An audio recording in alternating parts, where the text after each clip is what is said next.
Welcome to DROD'S MMA and Boxing. This is my complete breakdown of Roman Chocolatito Gonzalez versus Sor Rungvisai.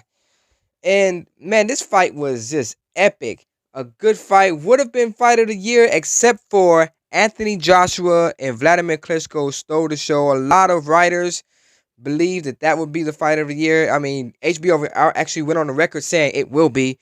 But this fight was just a great fight in itself, and that's why I want to do a breakdown of this fight.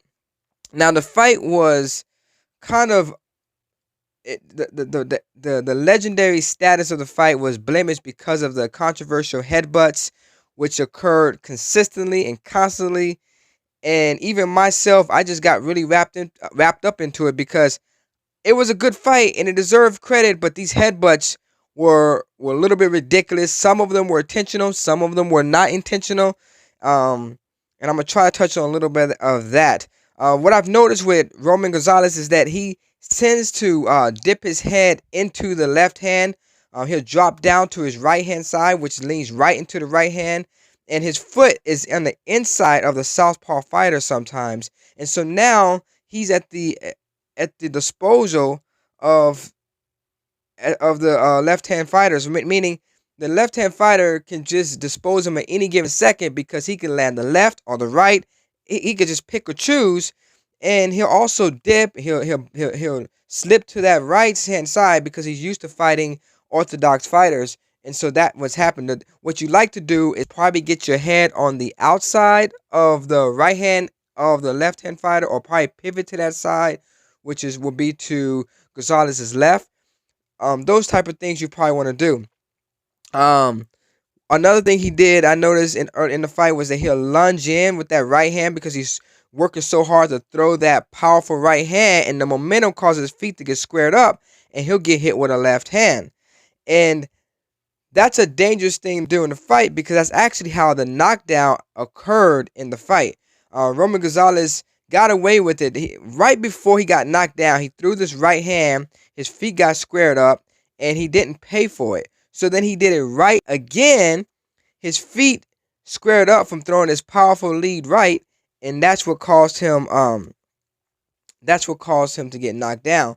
Another thing is, when you're fighting this close and you're getting hit with punches, and some of them are blocked, judges and fans tend to count those punches against you, even though you're actually blocking those punches. By him being the better fighter, I think he should stick to boxing because his boxing skills are so superior to Rungvisai that it will prevent him from getting in these situations where judges don't know who to score it for, and they accidentally score block punches or slip punches. And I think he needs to do his part and make it a clear distinction between the two. Now, here's the knockdown I was talking about. He throws his right hand, he gets squared up. Rungvisai is actually going to step in and push him with that hip. Boom. Now that sets him in a perfect, and aligns him for that body punch. And what happens is now that Chocolatito gets hit with a punch, but because his right leg isn't back, then there's nothing to keep him from falling back, because usually he'll put his weight on that back leg and not keep him from falling back.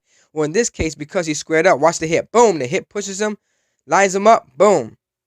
And he's trying to scoot. If you see, he's trying to set back on that right foot, but there's nothing there, and that's what caused him to go down. That was a legit punch. The punch hurt, but I don't think. I mean, fighters get hit all the time with hard punches, and they're able to keep standing. So he's got to do a better job of not lunging in with that right hand. Rungvisai did an excellent job with body punching and getting his foot on the outside. He had a good way of closing the distance from a distance, and he would just pretty much take away that angle and land these body punches or hard punches from on Gonzalez, and they would land a lot in the earlier rounds, and Gonzalez had a hard time timing it, and he was just getting hit. It took him about at least 3 or 4 times, or 3 or 4 rounds before he actually got into his groove to do a better job. I hate seeing this whole shaking hands. Oh, we're good friends at the end of the round. when you got a man that's purposely headbutting you. He's getting rough. He's doing what he's got to do. He's hitting on the break. Get physical with that. Punches, get out. Get your combo, get out. Step to the side. Reset. Like that.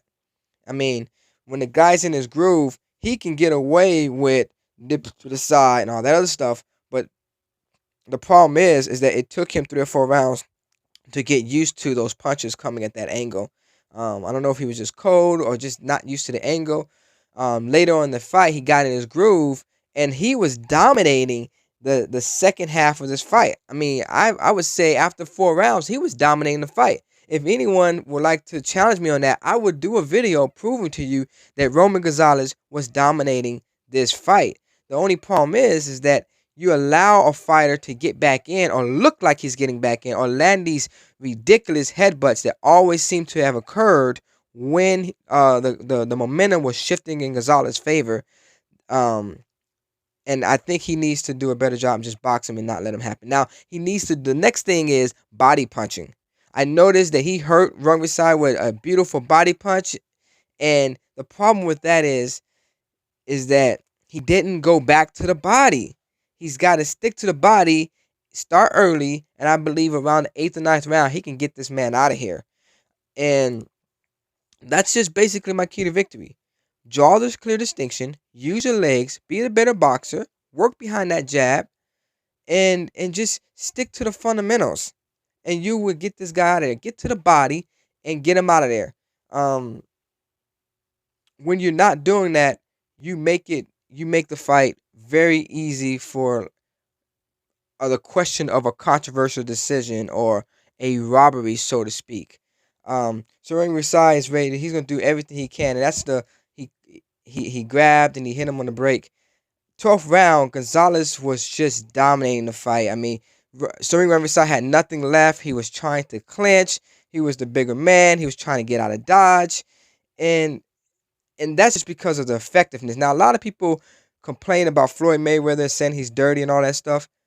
Well, one thing you can say about Floyd, when he used those elbows and those forearms, he prevents himself from getting headbutt.